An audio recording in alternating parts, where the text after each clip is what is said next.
Alright everyone, welcome back to the channel. This is CTO, CryptoTakeOver, coming back with another video for y'all again this evening. And I want to say thanks for coming back to the channel. Please like, comment, subscribe, hit the notification bell, share the video, whatever you'd like to do. We're going to be going over a few different things today, some news articles and whatnot, some reasoning behind why I'm still a little skeptical on a bull run just now, and we can kind of dive into it. First, we'll just start off with some TA to begin with here. And first time looking at the charts today, so we're going to take a look at it together. But as you can see here, we're on our 1 hour right now. We already have blood diamonds appearing, so that is an interesting trail there of blood diamonds. As you can see, actually I'm just going to leave Cipher SR off. SR is really only meant for scalp trading for the most part, so we're not really trying to do any scalping right now. I'm looking for more big swings. I don't really do day trading. I like to do more swing trades and stay in the trade for a couple of days. That way I'm just not glued to the screen the whole time, you know. But as you can see here on our 1 hour, we do have some blood diamonds, so it's kind of interesting. But we are just kind of consolidating here, getting into like a tighter range to probably complete what I would say is probably going to be somewhat of a triangle here, a little bit of a wedge possibly, so something like this maybe. And we'll know something probably by the end of today, whether or not this decides to break up or down. But with these blood diamonds here, more likely going to be in a downwards movement, so quite interesting. Right, I was thinking that we might come back up and retest you know, the 89 area, possibly 89 9k area, somewhere right around in here. But with these blood diamonds showing up on the 1 hour, I'm not sure that we might get that retest, so it doesn't look like we've had any blood diamonds here on the 2 hour. I kind of want to look at the 30-minute really quick, see what's going on here. 45-minute, see blood diamond there on the 45-minute as well. And I would say probably with these blood diamonds and a little bit of the bearish momentum happening, we could probably come back down and retest this at like 8,400 possibly. Retest the line again. Maybe continue riding down it as well. The 1 hour blood diamond, I would say I'm still a little skeptical right now whether or not that's going to play out. Usually it'll play out on the higher time frames more or less than anything. Let's take a look at our 4 hour here. And our 4 hour kind of getting that same consolidation as we can see. A market just not really knowing exactly what it wants to do just yet, but we will probably know something by the end of today. So I'll go ahead and push this video out for y'all, hopefully before the move happens. But it does look like it wants to break to one side or the other. Let's just see what our target price would be, maybe on this breakout. So we could go from, I would say probably from about here to here, and then 1 point extension would probably be about that 9k area. And then if we bring it down, possibly 8,200-ish, come back down and retest that channel line. So that's a possibility as well. Let's take a look at our 6 hour here. 6 hour kind of finishing out here a little bit on our downwards momentum. Our 4 hour as well, kind of finishing out a little bit.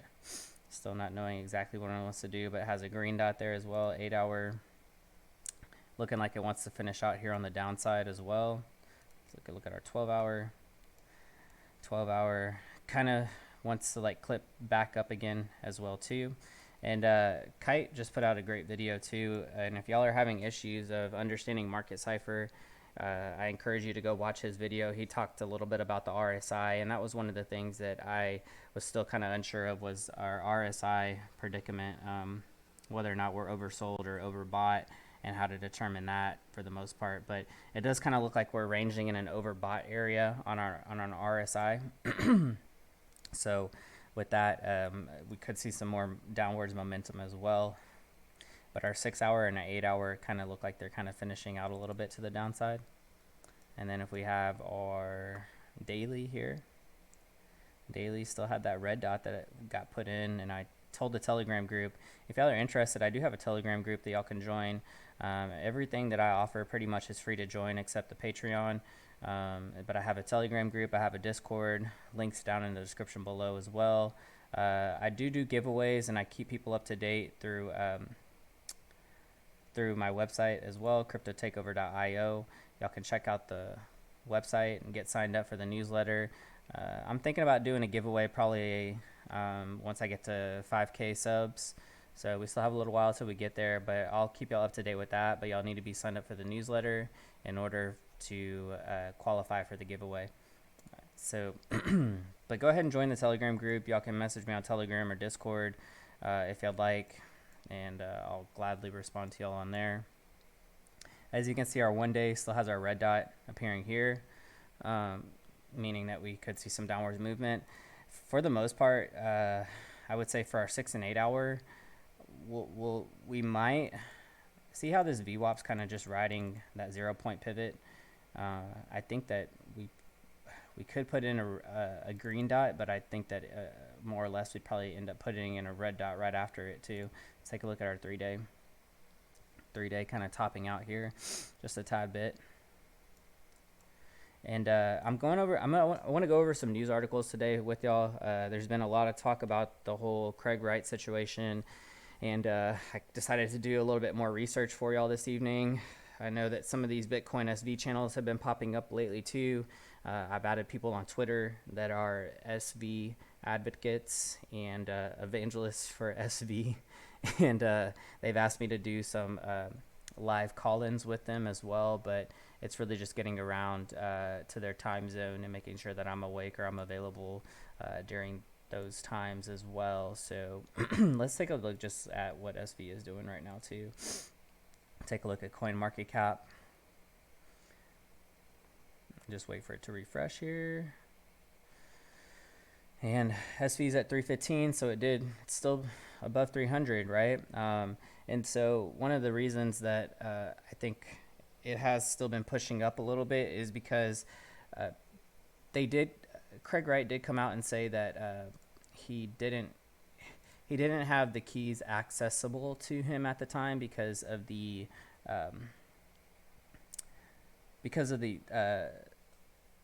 person that was actually holding the private keys didn't want to give him. It says here, why didn't Craig Wright actually have the private keys in the first place, and why did he have to go through a carrier for holding the private keys? And it basically just says that like he's smart enough not to have the private keys in his accessibility because he could have been, bribed or something to manipulate prices, this and that, and so he decided to let a trustee have the private keys as well. So he's saying that, and I guess that he had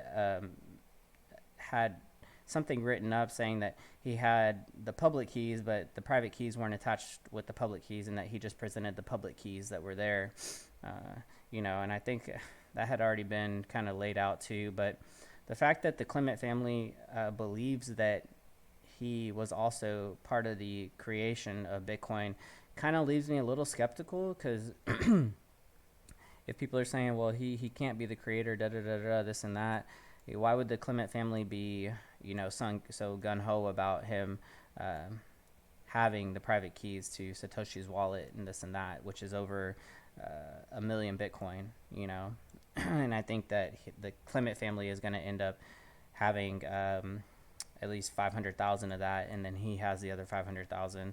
So with that being said, what I find interesting is that on our charts here, show me the charts, I'll tell you the news kind of thing, is that we had this death cross here on our 5 day, back when the Bitcoin Cash and SV had their hard fork splitting off or whatever. But if we take this percentage here and we take it and drag it out to where that cross happened, and we do the same thing on this side, that same percentage, drag it out, cross it, which is, that cross would probably happen mid-February.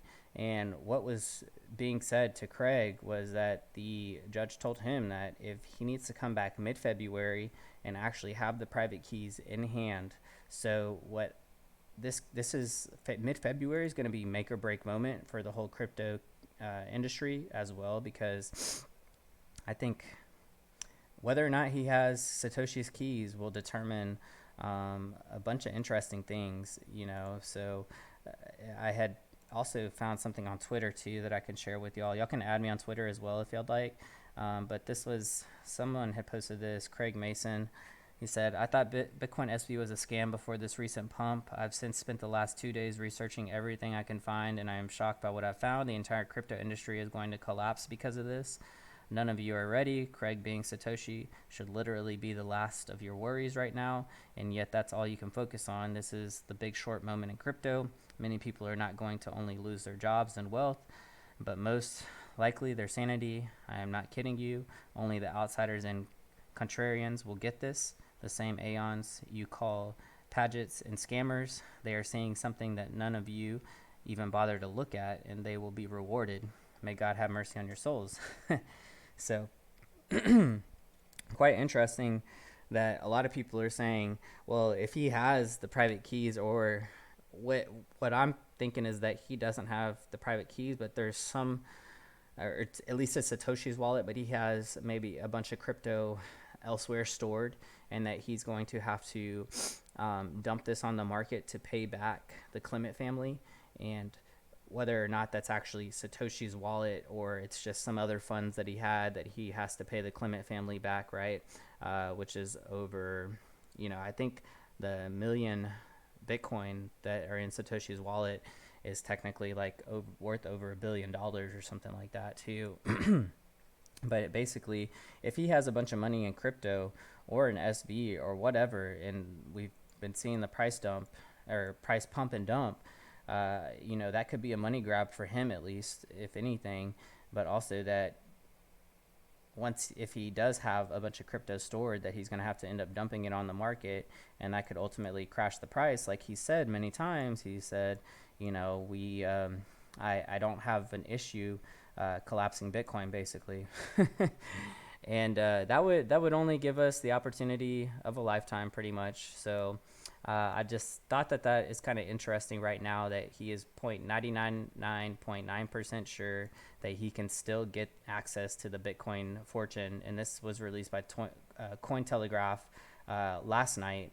And I think they have a full article coming out later this evening about it as well. So y'all can check that out and read up on it a little bit. But honestly, I feel that this is going to be a make or break moment when it comes to Bitcoin and what we can kind of see on the charts right now.